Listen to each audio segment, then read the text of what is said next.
Hi, this is Eric at Frog Valley Tropical Fruit Farm, and this is Florida Natural Farming. Today I'm going to talk about the amazing health benefits from phytochemicals found in tropical fruit tree leaves. And phytochemicals are phytonutrients that have been shown to be responsible for all metabolic processes in the human body. So they're super important to us, and there's like millions of them. And metabolomics, the mapping or the identifying of the molecules that are phytochemicals, are identifying them one by one. So they figured they used to think there was just 50,000, but now they figure there's millions of them. And it's this stuff that's in like broccoli that is anti-cancerous and anti-tumor, anti-allergenic, HEPA protective,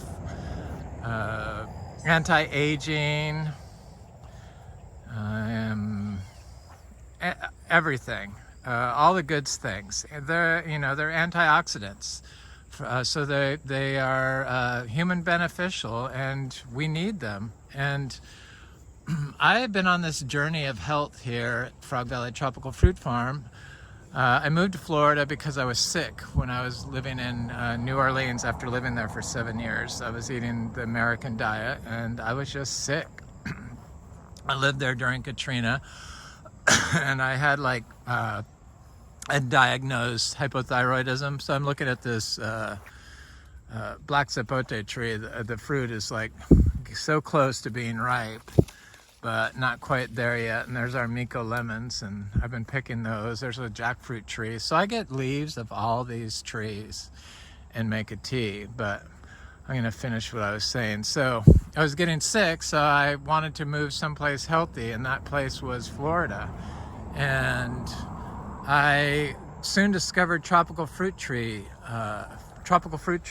and I had no idea there were so many amazing tropical fruits. So I started collecting tropical fruit trees. One of the first ones was black zapote, and I was just amazed that I didn't know what chocolate pudding fruit was. So there was just so much I needed to learn. And while I've been on my journey with tropical fruit, I've been on a journey of health. And a lot of that health for me, has been through my diet. So I switched from an all American diet. There's a fruit tree leaf, the mulberry, that is excellent for tea. And I went vegan a couple years ago, and organic vegan, and I've been feeling super healthy and not having any issues, and my weight got normal, and I hadn't eaten at a restaurant in more than 2 years, and I went on vacation recently in California, and I had stomach issues as soon as I got there. And the airport food and the food I was eating, it wasn't organic. I'd been on a totally clean organic diet, and I was getting issues. And then I started itching really bad. I didn't know what that was from. I thought maybe bed bugs or something. But then when I got home and I switched back to my clean organic diet, I developed hives. I kept itching, but then I developed hives, and I've still had hives, still have them today. But I was reading up on it, and it turns out that there's histamine foods and non-histamine foods, which are the histamines, or the allergens that get broken down by enzymes that are produced by gut bacteria, so that you can process the histamines and not have an allergic reaction. Well, obviously, from my gut bacteria being damaged from eating probably bromated flour and glyphosate ready wheat or whatever they put in there, glyphosate ready corn, it killed off a lot of my gut bacteria. And I was like, well, I can't have such a restrictive diet where I can't eat histamine-rich foods like beans and potatoes and tomatoes. And I was like, what's going on? So one of the antihistamine foods was tea. My friend Frank said, you should drink nettle tea. And I'm like, a light bulb went on my head. Yeah, I haven't been making my fruit leaf teas. So I used to make fruit leaf teas, and I did videos about them. Amazing how they cleared up my skin. They made my digestion better. Those are just things that I noticed, physical things that I noticed. I felt like I could think better. So I'm like, why aren't I drinking? When mango season came around last year, all those mangoes, I kind of stopped making the teas. I just started eating mangoes. 15 a day I could eat, no problem, not without any side effects, and no weight gain, nothing. And I felt great, but then I just didn't pick up making my fruit leaf teas. I would try to make a 30 different fruit leaf tea a day. And one of the teas that is good for gut health is, or one of the vitamins that's good for gut health is vitamin C. So this is a guava tree, and it has some green guavas on it, but the leaf teas are high in vitamin C and phytochemicals, rich in phytochemicals. And phytochemicals are they get broken down into like some general terms. The carotenoids, the polyphenols, the saponins, the phytosterols, the polysaccharides, and the saponin. I said that. There's another one. I can't think of it, but I'll put it in the description. And then they get broken down more, into like all the other sub molecules of phytochemicals, like anthocyanin and stuff like that. But so when my friend Frank said that about the tea, I'm like, I need to make tea. So I went out, and around the house, I couldn't wear any cotton. I was allergic to cotton. I couldn't sleep on cotton sheets. I just itch. It was like sleeping or wearing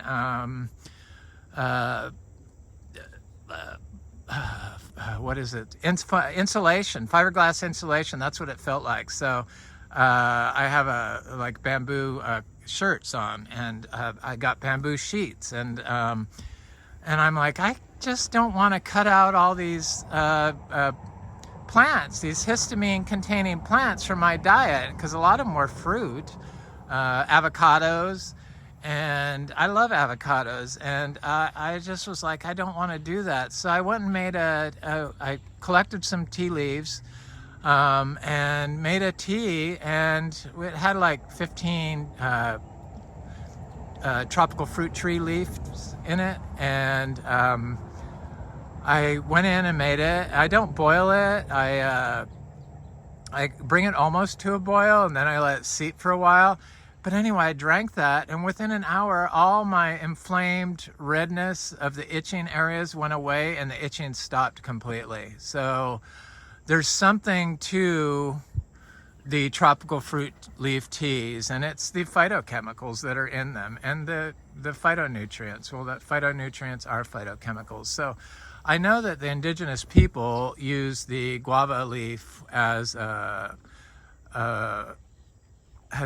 tea. For some reason, the Western diet, we don't look at like a multitude of different fruit tree leaves for teas. We look at like lemongrass or nettle tea or elderberry tea or just a few things. Black tea, green tea. Black tea is very good for high phenol content. So it's got good phytochemicals. Phenols are important for antihistamines, or they're antihistamines. And so the phytochemicals work with enzymes in your gut to break down the histamines. So enzymes are a byproduct of bacteria, gut bacteria, but you can also consume them in food like pineapples and papaya, and some different foods contain them. But I try to eat like 30 different foods a day, but I wasn't getting my fruit leaf teas. And now I'm definitely, after my hives basically are almost completely cured, like completely. Chocolate is one of those things that they wanted me to cut out. I'm like, I'm not cutting out dark chocolate. I love dark chocolate, and there's no way I could be that restrictive on my diet. It was almost like a ketone vegan diet, which is a very restrictive, hard diet. So I just didn't want to do that. And I knew that I wasn't allergic to these things before I went on vacation, but when I came back, I was. And it's because I was so clean, and then ate the Western diet out there, the airplane food, and because I could not find clean food everywhere. Some of it, but not all of it. And after being such a clean diet for so long, I developed food allergies because my gut bacteria got killed. And that's why I was in such pain for like 2 days while I was in California, the day after I got there, in my gut.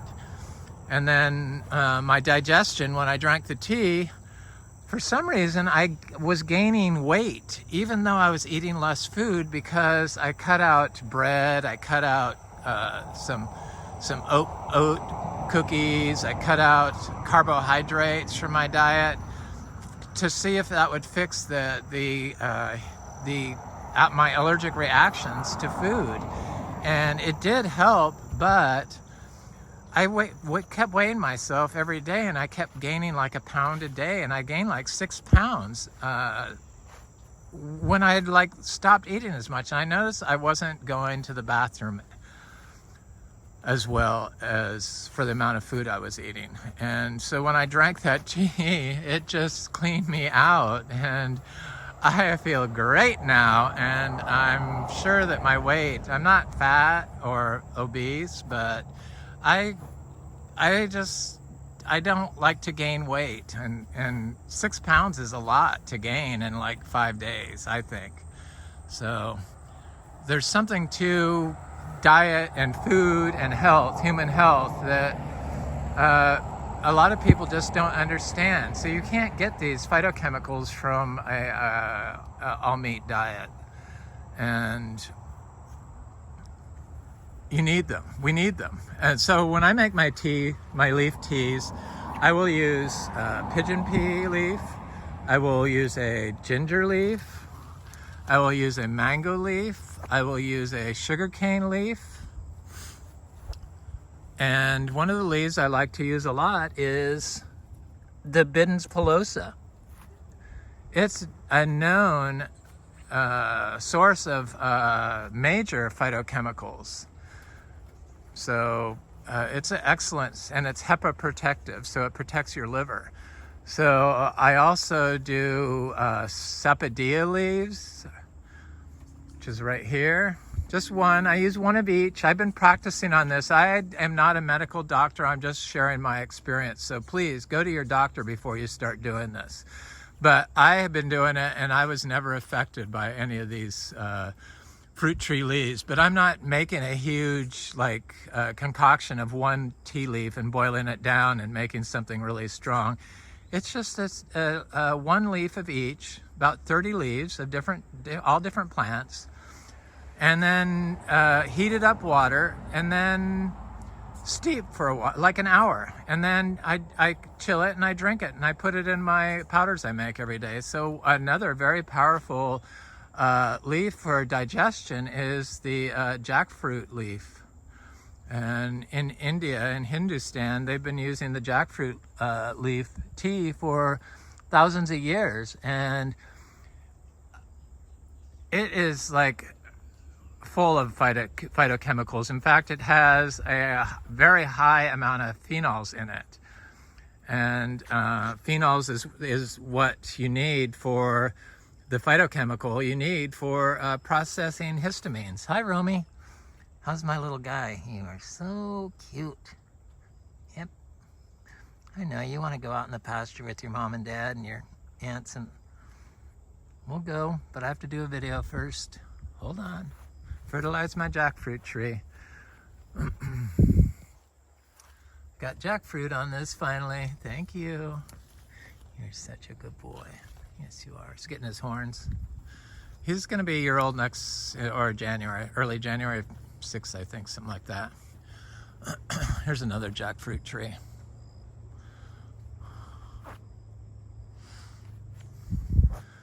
So yeah, the jackfruit tree, phytochemicals, the phenols, the phenolic compounds in it is definitely needed for digestion of histamines that cause hives. Stuff I don't use is stuff high in calcium oxalate, like Monstera deliciosa leaves. I wouldn't use a cassava leaf.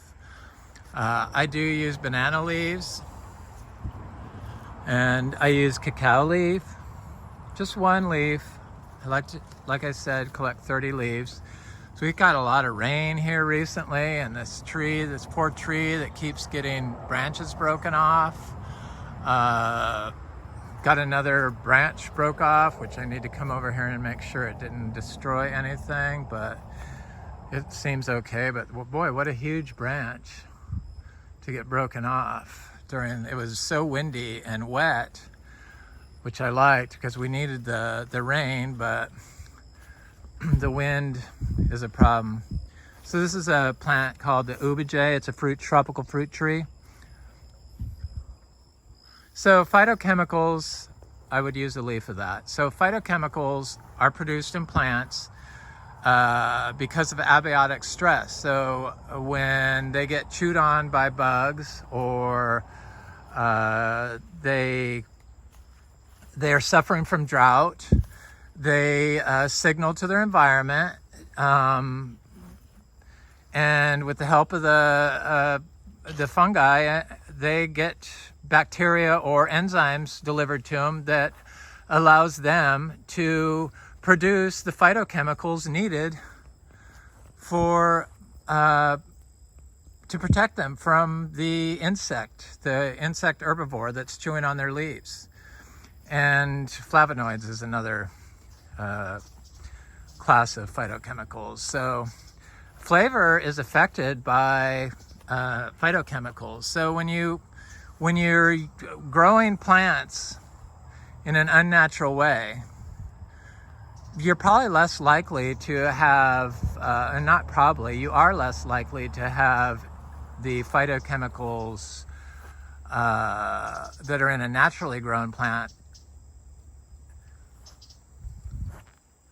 in your plant that you're growing conventionally, using conventional biosolid fertilizers or industrial fertilizers, or using insecticides or fungicides or herbicides.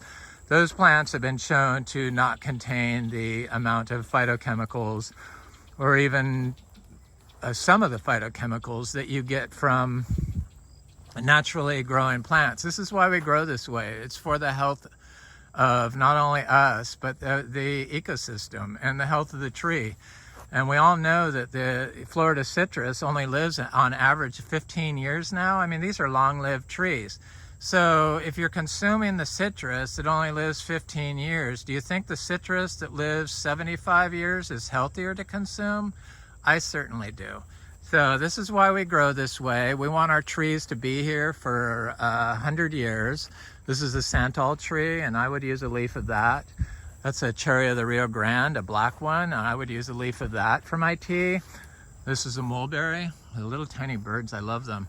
I would definitely use a leaf of that. I would also use a leaf of this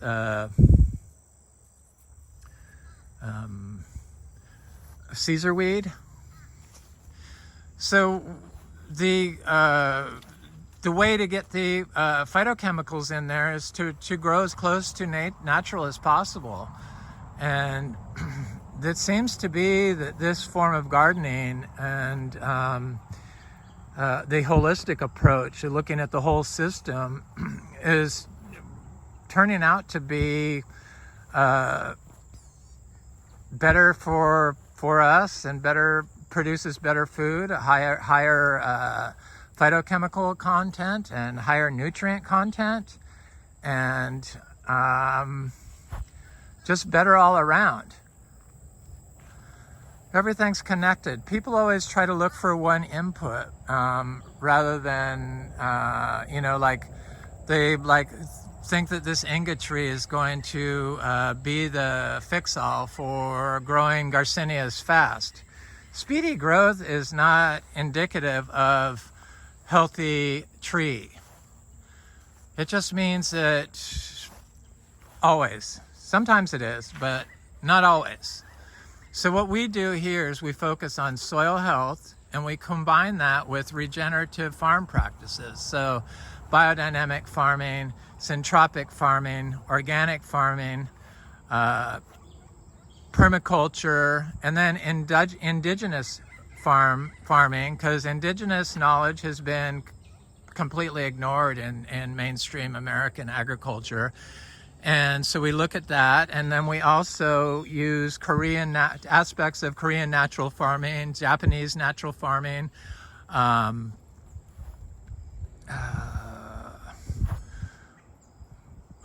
one bale revolution farming. I draw aspects and get influenced by Indian zero budget natural farming, get influenced by those forms of farming, those regenerative forms of known regenerative forms of farming, and then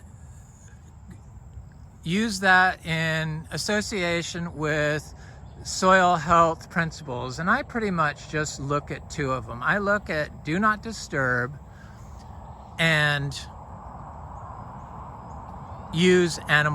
combine animals into your system. So when you don't disturb it, you don't walk on it, and by not disturbing it, it gets the living roots in the ground. So the living roots in the ground, which is a soil health principle, is a very important part of this farm. And we use the miniature zebu for our manure input, and I believe that that's like the golden input for tropical fruit trees here in Florida, and probably all plants. So this is a guanabana tree, and it has flowers on it in November, which I've never seen before. And it's a known source of, people use it for anti-cancerous teas that they make from the leaves. And they've shown that it has phytochemicals in there that have anti-cancerous properties. But a lot of the other fruit trees have the same things, like the Garcinias and the mangoes and a lot of the other, oh my God, I have ripe bananas here. I need to come get these. I'm gonna eat one. So bananas is one of those fruits, I guess, that's not, these are all ice cream bananas. Not the biggest rack, but that's because I kept pulling pups off that particular plant. And so bananas is one of those plants that has histamines in it. So it's like all these foods that I would have to cut out. And I just refuse to do that. So sweet potato, I would get a leaf of that.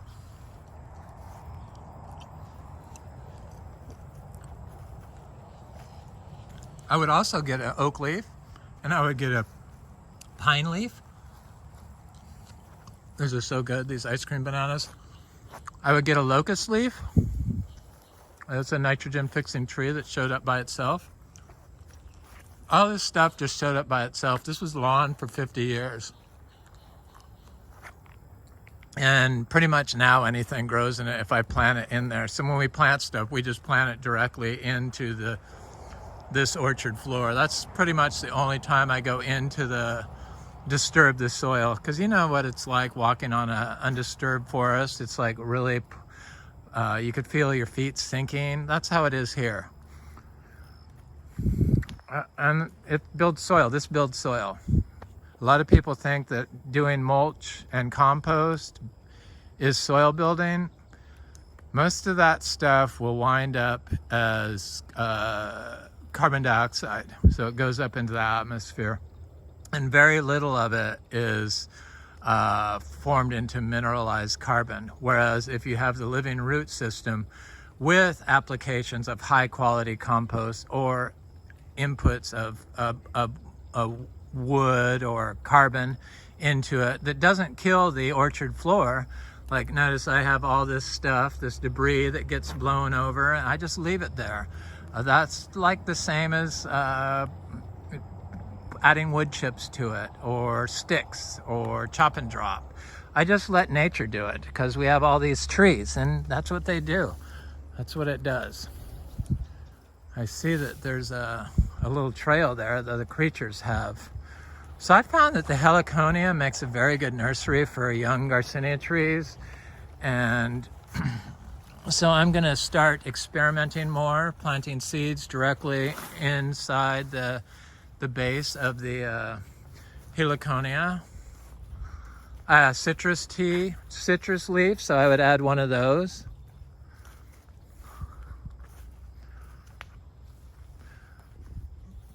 I would add a green sapote leaf if the tree was bigger. I don't like to remove leaves off the trees if they're like little tiny trees like these durians. Look at how nice they look. This little cacao. That's a coffee leaf. I'd use both of those. And a Garcinia intermedia, I'd use one of those. Talicia fluorescea, I'd definitely use one of those. What I wouldn't use is all these calcium oxalate rich plants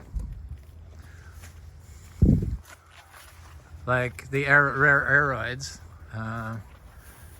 They look really good though. They wanted this moisture. They were kind of looking a little sad from the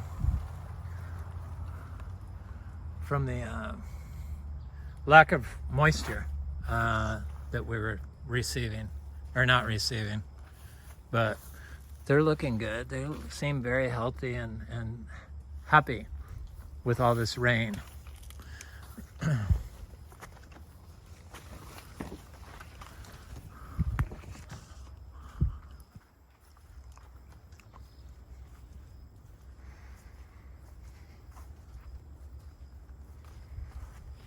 have another Garcinia dulcis over here that is fairly large right here.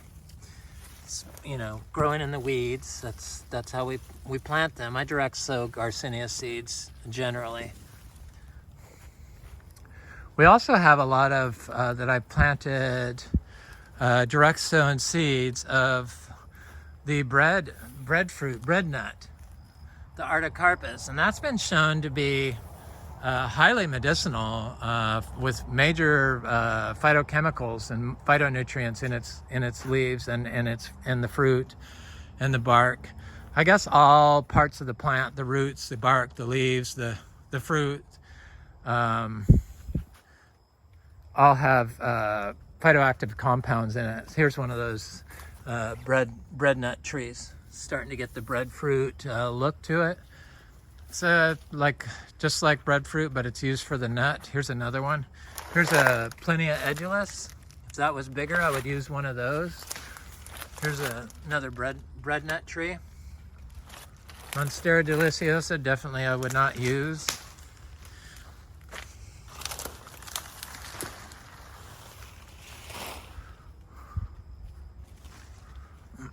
I have used all these things. I just, for some reason, stopped. I felt so healthy, I didn't feel the need to do it. But after going to California and severely damaging my gut biota, I realized that I need to stay on top of the fruit leaf teas.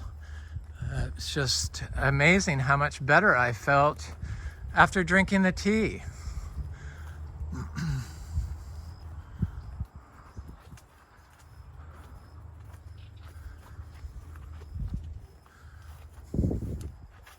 Trying to see what I'd use in here. I don't think I'd use anything in here. The citrus, I would use all the citrus leaves. So we have we have like 13 different types of citrus, 12 that are growing and one that I planted a seed of recently. The Camitos. The Camitos are high in phytochemicals, the leaf teas. I did one of those in my tea yesterday. I have probably one of the rarest star apple called the Philippine Gold or DPI Gold, obviously from the Philippines. Thank you, Philippines. Growing under this inga tree, and it just had never grown very fast. It's not the one thing that's going to be the savior of mass producing a super fast growing Garcinia grove or a plant, a fruit tree. But it's in combination. For some reason, this message just can't get through to some people. It's a combination of everything. So the undisturbed orchard floor with the living roots, with the natural orchard floor, with the biodiversity that I've added, with the bananas especially are good for helping plants with their ability to withstand abiotic stress. Because of their high potassium content. So the Kuimak I would use for a tree leaf tea to add to my 30 tree leaf teas. The little jackfruit tree that I used a leaf off of yesterday. This is Banisteriopsis capi. I use a leaf of that. That's what they make ayahuasca out of. What else? Oh, passion vine. This is like super good tea that people do. That's one of those things that people make tea out of. I just happen to do a multi-species tea rather than one species tea. And I had this dry spot on my face that had been there for years and years and years. And I've noticed after I drank my teas, that's one of the first things I noticed, that the dry spot went away. So I guess it fixed the collagen in my face or on that spot, and it hasn't come back. So that's what I noticed. That's a physical change I noticed, and my digestion and my ability to think clearly. That definitely helped with the fruit leaf teas. Why I stopped doing them, I don't know. I just felt like I didn't need to do them anymore, but after getting sick again, after going on vacation, indigenous people, indigenous farming methods, Bolivia, this Bolivian mangosteen, the achachiro, they only grow their achachiro all natural. So that's their farm method, is to grow it in nature. But for some reason, in the U.S., we don't look at indigenous knowledge for inspiration on how to grow. So the star fruit, I would use one of those.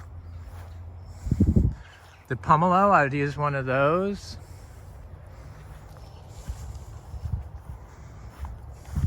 Let me see that star fruit. I kind of think that eating the star fruit triggered my hives, to be honest with you. Because it is high in, I don't know, it's high in what, silicate? Which is a trigger for hives. And silicate, that's it, I think. Anyway. I'm not exactly sure, but I do know that if I eat a monstera fruit and then I try to eat a star fruit, that I can't eat the star fruit. So there's something to it that maybe is harder for your body to break down.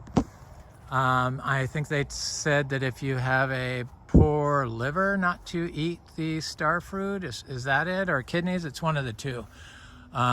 So it is harder to break down, and I'm fairly certain that that's what triggered my hives. That, and I ate that mango leaf. because I was itching, but I didn't have hives. And then after I had been home and I started eating all my multi